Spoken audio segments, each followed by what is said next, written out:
Hello everyone, welcome to another episode of 5 Elements of Success Player Development Series. I'm Roger Nick, your host and founder of Junior Golf Hub. We're excited to come to you, talk to you about the tournament landscape this week. So hopefully you tune in, you're going to learn more about what tournaments you play in and all about where you need to play and what level you need to play in. So we're really excited about sharing with you guys this on the Junior Golf Hub, and we're going to bring in the Junior Golf Hub guys shortly and talk more about the app as well.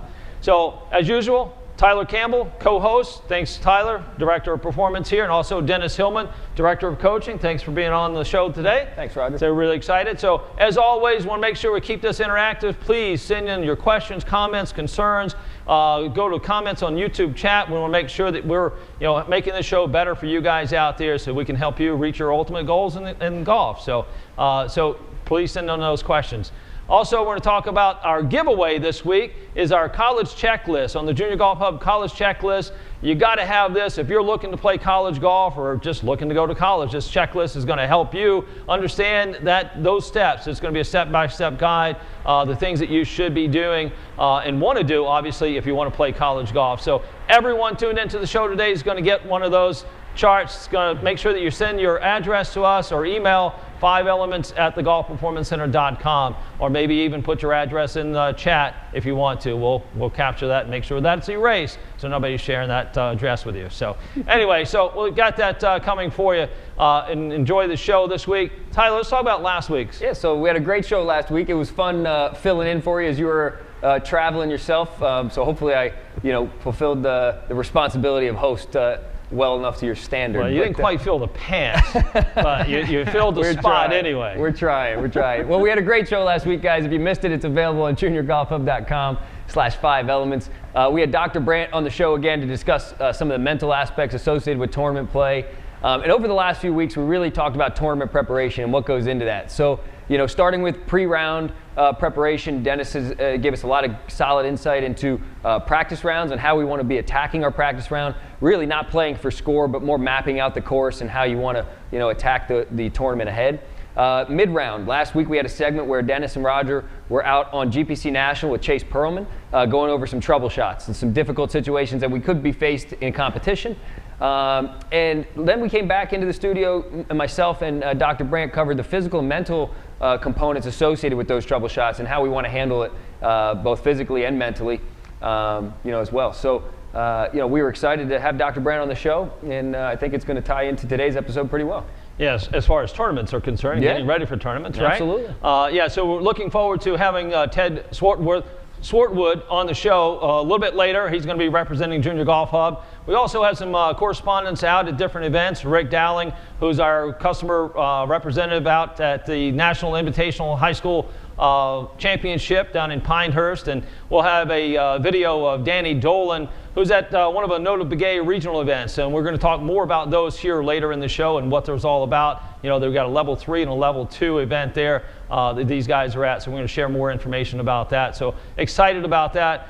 But Dennis, we're talking about tournament landscape for junior golfers and what's important and why they need to play in certain events, and maybe how do I know what events are going to be the right ones for me? So what do you do here from the Golf Performance Center standpoint of talking with the parents and the players and finding that right fit of the tournaments? Yeah, first thing we do is really we use our assessment. As we've talked about in the past, the full PDI. We also have our self-guided and coach-guided assessment, which really gives us a great clue as to where a junior is in their development. So with that information, we can sit down and recommend a good tournament schedule based on level 1, level 2, level 3 tournaments, which we'll talk about today. Level 1 is basically local events, level 2 is regional events, and level 3 is national higher level events. So there's a lot of things that come into play when you're trying to lay out a good tournament schedule, but we want to start with just kind of where they are in their development. Oh, that's great.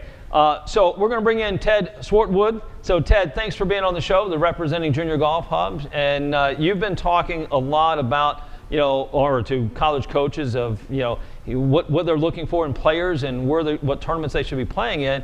But before we get to that, tell us about the Junior Golf Hub and the new Junior Golf Hub app. Yeah, sure. Thanks, Roger. Thanks for having me. I'm very happy to be here.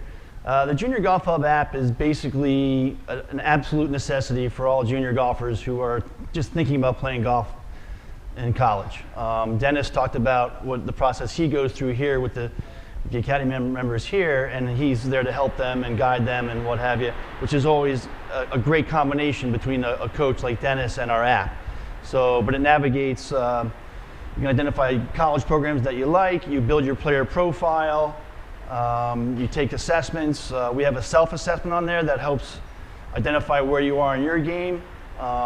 There's just, you should definitely download the app because we don't have enough time today to go over all the things that you can do on it. Yeah, but that's why we're going to actually, in the next week's episode, we're going to talk a little bit more about that college recruiting and actually go deeper into the app and what it's all about and how it can be used for that whole process there. But really part of the app is that kind of that wink, as we call it, what you need to know about this process. And I think as far as the app is concerned, or the college tournament landscape is out there, you have a unique way of kind of identifying level 1, level 2, and level 3 events for parents and players and why that might be good fits for them. Could you explain a little bit to the audience about that? Sure, absolutely, yeah. So level 1 is generally our 18-hole events, and they're basically close to where you live. You're certainly within driving distance and what have you. Level 2 would be generally 36-hole events that are from a region. So you might have players from other states. They have to travel a little bit to get there. And then level 3 are more of the national type events where you have to earn your way in. You can earn your way in through winning tournaments, placing high in tournaments. You're going to hear from Rick Dowling in a little bit. He's at the National Invitational. That's an invitational tournament. But that, if you're playing junior golf, you want to aspire to go from level to level to level. Yeah. And we're going to help you today identify what type of schedule you can build. Yeah, that's really good information. I think, Dennis, that's one of the things that I know you as one of the lead coach here, the director of coaching, and you go through all of the players and their abilities and what they do. And, so you get to them or you help them develop their schedules. And how do you do that? You sit down with them, obviously, but what do you look for in a tournament schedule? Yeah, so I think there's a couple things. I think one thing is to always honor any goals that they've set, any specific goals they have for specific events, whether that's local, regional, or national events, and perhaps even build a schedule around that if they want to kind of peak for those events. I think that's important to always respect that. Other than that, we're looking for based on their age, as much as or as many as 12 to 18 events a year for a rising junior. So. That gives enough experiences out there to continue to improve, give yourself a chance to get recognized, but also gives you enough time to prepare and try to peak for those key events. Yeah, so with those 12 to 18 events, would you say that you're going to look at that and kind of divide that up into different percentages of the level, or maybe the stretch, if you will, of the player's skill sets and experiences? Yeah, absolutely, and you can see the chart there that kind of lays it out, based on what year you are. But for sure, I think, you look at it like even at the highest level, Tiger Woods would, he would play events leading up to majors and take the week off before. He didn't put as much importance on those. Brooks Koepka's done the same thing. So, certainly we want a variety of experiences. I think it's important to, and as we've talked about in the past, to stay, maybe at level 1, or not just stay there, but continue to play level 1 events and try to get into, into contention and have the experience of trying to actually win an event rather than just moving on to the level 2 or just trying to strive for level 3 events, even though you haven't won at the level 2 event. So you can get a combination of experiences between, having a chance to win and also getting outside your comfort zone and playing against the best players in the country or the world. Yeah, and that's really important for the audience to understand, is that you really want to, in Major League Baseball, they talk about, having a cup of coffee in the majors as a young, draftee, if you will, because they want them to experience what it's going to feel like, what it's going to look like, even, sure. From their eyes or their perspective. And it sounds that you're doing a little bit of that as well, is that you want to make sure that the young players understand, hey, if I'm going to play in the USGA, junior, championship, the one that you were in the semis with, and I think we all know that Tiger, did prevail, but barely, right? Or you beat Tiger, I should say. So that's really important for them to taste what that's like, because I think that's the challenge that most people are afraid of, is that they don't really know what it's like, so they kind of shy away from it. So that's important too. Yeah, no question. And we've seen people err on different sides of just always striving for those big events and maybe not being ready. And maybe not being ready to qualify for those events. I mean, that could be the case as well. And then some people, you know, just kind of stay at the lower level and don't want to strive for those. So we try to find that sweet spot where you're getting a mix of experiences, and you know, we're pushing them. If they're uncomfortable, you know, trying for those bigger events, we'll push them. And if they're only looking at that, we'll say, look, no, it's important to stay at these levels as well and get those other experiences. So. Yeah, and Ted, that brings us to the idea that, you know, you talk to the college coaches and you hear them talking about, you know, what they're looking for in some of these young players and, you know, the schedules that they're hoping they're going to see from these players. So talk about, you know, the Junior Golf Hub and why it's important to build a schedule in that app and you know, in their profile so coaches can see what they're playing in. Yeah, so the beauty of our app is when you choose a college program to follow and you register for tournaments, a college coach will be notified of that, and they will be able to follow you. When your scores get loaded automatically to your profile, the coaches will see that. Coaches like to see you, you know, playing in different tournaments, maybe taking a reach, testing your comfort zone, seeing how you perform. That's part of what they measure. I mean, it's easy for a coach to look at the scoring average and say, yeah, I'd love to have that guy. He shoots 68, you know? Yeah. But it's the guy who's pushing himself a little bit, maybe through tournament scheduling, maybe through the assessments that we have on the Junior Golf Hub app. Mm-hmm. Whatever extra things you can let a coach know about, that's what they're looking for. Yeah, I think there's a misnomer out there that college coaches want to only see good scores, and you know they want you to, you know, just, you know, only play in a certain segment of events. You know, we hear about that quite often, but that's not necessarily true, is it? Yeah, no, not at all. In fact, we get a lot of questions from parents at different events we travel to. You know, basically the question is my kid good enough to play? And the answer is yes, as long as you manage your expectations. If you put in the time and the effort, you can identify a program that'll fit your need. You want to play college golf, you can do it. There are programs out there for you to play. It might not be Oklahoma State or Texas, but if you want to play competitive college golf, you can find it. You can certainly find it out there. Yeah, and the Junior Golf Hub is also a great way to start planning your future, if you will. You know, if you're early on, you know, you talk about what I want and what schools I'm interested in maybe going to. You can start to follow those schools, you know, see what's going on at those schools, and obviously making a plan and knowing the self-assessment or knowing the assessment side of things, know where your skills are, and start really planning to get there and making that real good, solid connection with the coach. And I think those relationships sometimes get overlooked, and I think that's really important. Oh, yes, absolutely. In fact, when you use the Junior Golf Hub app to search for colleges, you can dial in with different filters. You can use what the first player's scoring average is to what the fifth player's scoring average is. You can take a look at the conference they're in and the schedule they play. How often do they travel?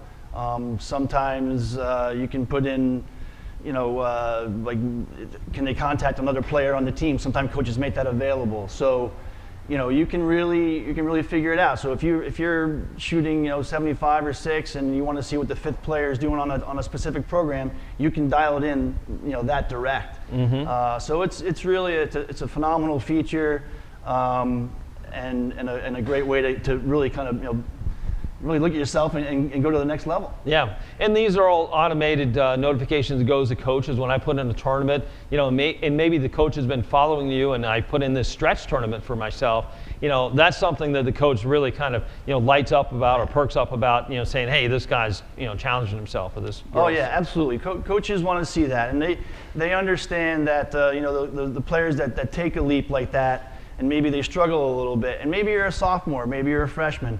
So maybe you struggle those first two stretch tournaments, but then they see you register for another one, and all of a sudden you've improved. Well, that speaks louder than any email you can send or anything like that. So that's the way to do it. And you know, as Dennis said, you know, if you're uncomfortable, you know, stay where you are until you get comfortable, but understand that it's okay to take a risk. And when you use our finder, you know, and use the chart, it's easy to identify the local, the regional, and the national level 1, 2, and 3. And at some point, as you get older, junior or senior, you want to find that right mix. Right. Well, I think the really cool thing about the both of you guys who played college golf and you won at that level and obviously aspired to play, beyond that. So if you could tell a little bit about your experience and, going back and saying, would this help me, or would this have helped me if I had this in my pocket back then? Yeah, I think it would have helped me look at it a little different. I think, just by the nature way tournaments are laid out, and, I know I played a lot more match play events back then and probably had to qualify for more events. I did play the AJGA, but I know I was the guy that just strived to shoot for the highest events, even when maybe, I wasn't at that level, but, I was able to get myself to a high level in junior golf, but I didn't play enough of the events where, I got myself in contention, more often and kind of really learned how to win. So I had a lot of high finishes at the highest level, but I didn't have as many victories. So I think it probably would have helped to have a better mix. Yeah, and Ted, you were probably a little bit of the same, or different journey for you? Yeah, pretty much the same. I'm a little older than Dennis, but back then. Were you hitting rocks around, or was it? I had to make my own golf balls. The gutter percha balls. Yeah. My hickory shafts weren't too strong. Well, you're holding up well. Yeah, thanks. It's modern medicine is a good thing, right? So, but yeah, I had a similar thing. I always wanted to play in as many tournaments as I could. The landscape of junior golf was a lot different. The AJGA was really just getting going, and we had to travel. I played in some of the USGA events. I certainly played in all the state events, the Metropolitan Golf Association, and played in their events. And I was at the mercy of coaches on the telephone, having to call them. Yeah. No email, letters.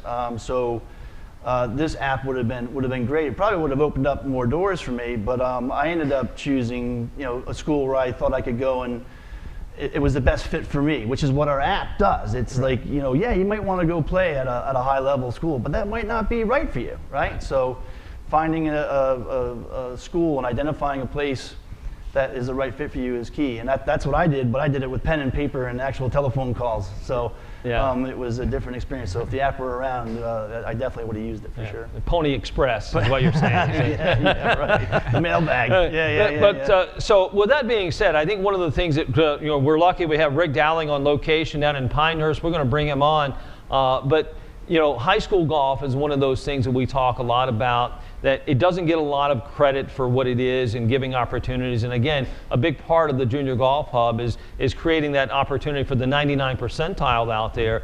And I think the National High School Championship Invitational has been one of those events that's been absolutely awesome for those students who don't play in some of those other invitational events or don't play in maybe regional events because they didn't know about them. So I think it really has opened the door for thousands of more players to play or get recognized at a different level. So why don't we bring in Rick Dowling at Pinehurst, the famed resort. Rick, I'm sure you're I see the sun's out. We're here in the rain, hurricane going on. But so tell us about the experience down there in that level 3 event. Thanks, guys. Yeah, it's been a great week so far. The weather's been the hurricane went through us on Sunday and Monday, but today is a beautiful day. It's just great to be here. These kids are really excited. It's kind of like their the high schoolers championship. It's their opportunity to shine and get noticed on the national level. So it's great to be here. Yeah. So Rick, this is a relatively new event, and it was created because obviously we want to try to get more of the high school golf experience a little bit more elevated in the mind's eye, if you will, of the college coaches and having a different experience for these players. So tell us about how this came about. Yeah, that's exactly why they created the event. I think that, like you said, high school golf didn't get enough attention or enough credit. And in fact, it's a very important piece of development time for the junior golfer in their journey. They're in a time that they're growing, they're learning a lot about themselves and golf. So it's great that the NHSGA was founded and then that they started this National Invitational now in its second year. Here at Pinehurst, we have about 260 boys and 110 girls. They all earned their way into this event either by winning their high school championship individually or they were a member of the winning team for their state. So certainly a pool of the best high school golfers in the country here this week. Over 49, I think 49 of the states are represented, and a few countries like Guam, Puerto Rico have teams here. So it's really cool experience for these kids to be playing against all these different kinds of states and countries. Yeah, that's awesome. So you had a chance to maybe talk to a few of the parents and players, and have you noticed, or do they feel like this is really helping them get that notoriety or maybe some recognition for a college opportunity? Yeah, if you know, going with the concept of the levels of tournaments, you know, you can definitely tell that this is the first level 3 for many of these kids and these families, and they're kind of learning a lot. They're a little nervous, but they're excited to be here. And then there's another, you know, cohort of kids who obviously have some experience at this level, and this is kind of like another, you know, stepping stone for them. It's just kind of like, you know, I've been here before. This is kind of on my schedule. This is like one of my national events. So you definitely see a mix of both. Yeah, that's great. Well, you know, thanks for sharing, and again, pass along, you know, best of luck to all the players down there. I know you've got a lot of players to look at and be around and representing Junior Golf Hub down there. So thanks so much for sharing today, and you know, good luck and safe travels. Thanks, guys. Thanks for having me. This is a really, really important episode, I think, for junior golfer and their family to tune into, because a lot of the questions I've been getting this week are, what do I play in? You know, when do I play in what? So happy to tune in, and hope it's a great episode. Awesome. Thanks so much, Rick. Appreciate it. So Dennis, and that's something that we talk a lot about, you know, with our players here and the parents, is like, hey, let's make sure that you're getting challenged. Let's make sure that you're playing in the right, appropriate events. Sure. I know you go through this with a lot of our players, and you know, talk to them about the college process. But what's the pushback? I mean, because we obviously get pushback too. Yeah, no question. You know, I think there's a lot of different types of pushback. I think people, you know, sometimes push back on, hey, I shouldn't be playing, you know, the level 2 events because I can only get recognized at level 3. So we'll get a lot of pushback there, for sure. But again, it's back to number 1, getting better, getting yourself to the level where you can get recognized, and those level 2 events are key. There are a lot more of them, so you really got to continue to play in those as well. You know, as far as, you know, sometimes it's, you know, the pushback can be it's just too rigorous, or that's just too many tournaments, or, you know, how can we actually do that, right? How can we play 18 tournaments a year and travel? That's where obviously we can help as coaches and do the travel with them. So that's a big part of it. But yeah, so I mean, it comes from a lot of different places. So. Yeah, and I know we try to help them identify the right fit tournament for them, and obviously, as we talked about earlier, is how many, you know, level 2s or level 1s they should be playing before they go to a level 3. But again, we want to make sure that they are challenged themselves, because coaches want to see that, they need to feel that. But with that being said, I think the tough thing is going that this isn't a means to an end, we hope, because ultimately you're just trying to challenge yourself to play better golf. Yeah, I mean, that's something that we do see a lot. That's kind of one of the pitfalls, is to see this as a means to an end, just to play college golf. And what we see a lot is, you know, obviously juniors that love the game, they have goals of playing college golf, and a lot of times beyond, but really just getting better, wanting to get into contention, wanting to have a chance to win. So just continuing to, you know, work hard to get to those opportunities to get a chance to win is really what this is about. So regardless of where you are, or whether you're getting recruited or not, or what that, you know, deadline is, if you will, you know, playing golf's hard enough, but, you know, competitive golf, but playing golf with a deadline, it becomes really difficult. So just really playing the game for you know, understanding what your why is. Why do you play the game, and what are your goals is important. Yeah. So we also have Danny Dolan out on location. He's filmed something for us. He's out in Denver, Colorado. He's actually at a level 2 event. So he's going to, you know, chime in now and tell us a little bit about the, you know, Notah Begay regional series that he's at in level 2. So we have a clip here, if you can go to the Danny Dolan video. Good afternoon, everybody. Junior Golf Hub is on site in Denver, Colorado at Kennedy Golf Course for a 2-round regional qualifier where juniors will compete to gain entry into the Notah Begay III Junior National Championship, which will be held in November in Louisiana, where it will be broadcast live on the Golf Channel with Junior Golf Hub as the presenting partner. Originally, these events were supposed to be 160 local qualifiers, 18-hole events, which would make that a level 1 type of an event for a junior. With that, they would then qualify to get into a regional situation for them to then qualify for the national championship. But because of the COVID virus, They've now switched it to 36-hole event, regional qualifier, 22 of them across the country. And with that, there would be kids coming from neighboring states, looking to, qualify, to go to the national championship. So that's what we have here. It's a beautiful day. There's going to be great competition. There's a lot of good players out here. You have different age groups from 13 and under and 14 and up, boys and girls, looking for a few spots to get to the national championship. That's it from Denver, and best of luck to these kids. Awesome. That's some good information. And Ted, so Danny was just talking about how the Notah Begay series is all about trying to get them from that local event to a regional to a national event, which ends up being a level 3 national championship, which is a really phenomenal opportunity for a lot of young people out there to play and have an opportunity. Again, a big part of why we're partners with those guys is that we want to make sure that we're giving those young people a chance out there, and that's a big part of cultivating the game and growing the game. We hope that is a big part of that. Absolutely. In fact, one of the things that attracted us to the Notah Begay people was the fact that Notah Begay has a philosophy similar to ours, and it's inclusion. It's the 99%, right? And so prior to the virus, they had all these local qualifiers that you didn't need any prerequisite to get in. And then if you did well there, then you earned your way to the level 2. Mm-hmm. But even in some cases there, now, you don't need any prerequisite to get in. So you could have started with no prerequisite in the 18-hole qualifier, now it's the regional, and you could have earned your way into this level 3. So a lot of people always ask us, certainly you as the coach, certainly you as the founder here, how do I get these level 3? Well, Notah Begay 3, this is their first year doing it, provided an opportunity for all kids, and that's what Notah Begay wanted, that's what we believe in. So hopefully next year we can come up with this vaccine, get rid of it, and then everybody can have an opportunity to play on the Golf Channel, by the way, in November, where the Notah Begay Championship. That's really exciting. I mean, to have that opportunity to be on the Golf Channel, feel like one of those PGA Tour players out there or Korn Ferry Tour players, that's really cool opportunity for those young people. So with that being said, I know we've probably got a lot of questions about what I should do and how I should get there and what tournaments I should play in. So Andrew, do we have any questions? Yeah, so the first question is, I haven't won a level 1 event. Should I play in a level 2 event? Oh, wow, that's a great question. And Dennis, I know we hear this all the time.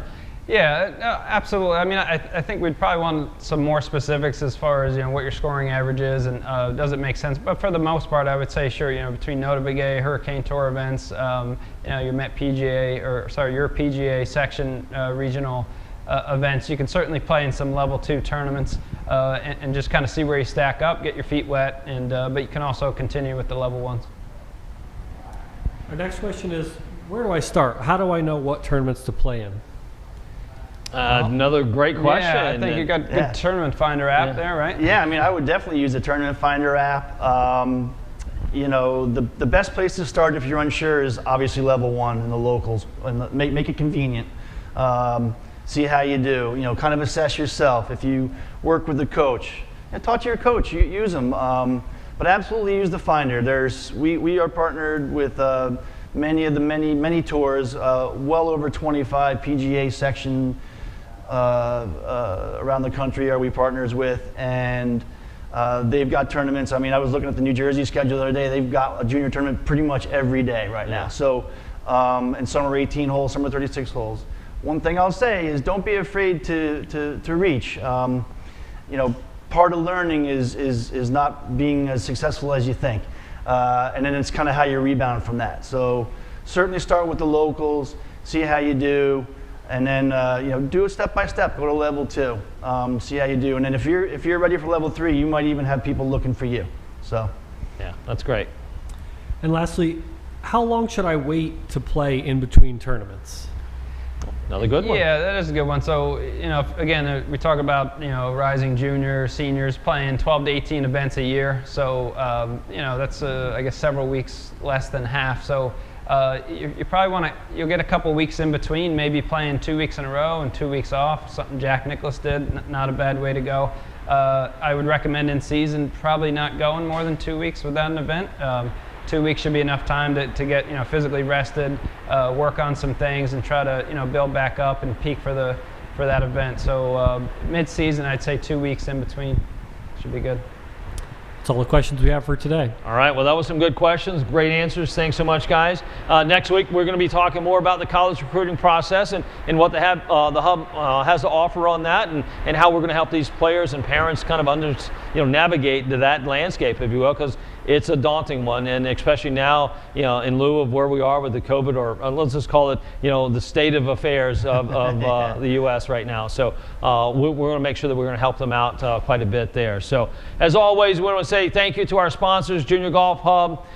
Put that app in your pocket, get those coaches there, make sure you're reaching out and making sure that you're identifying schools that may be good fits for you.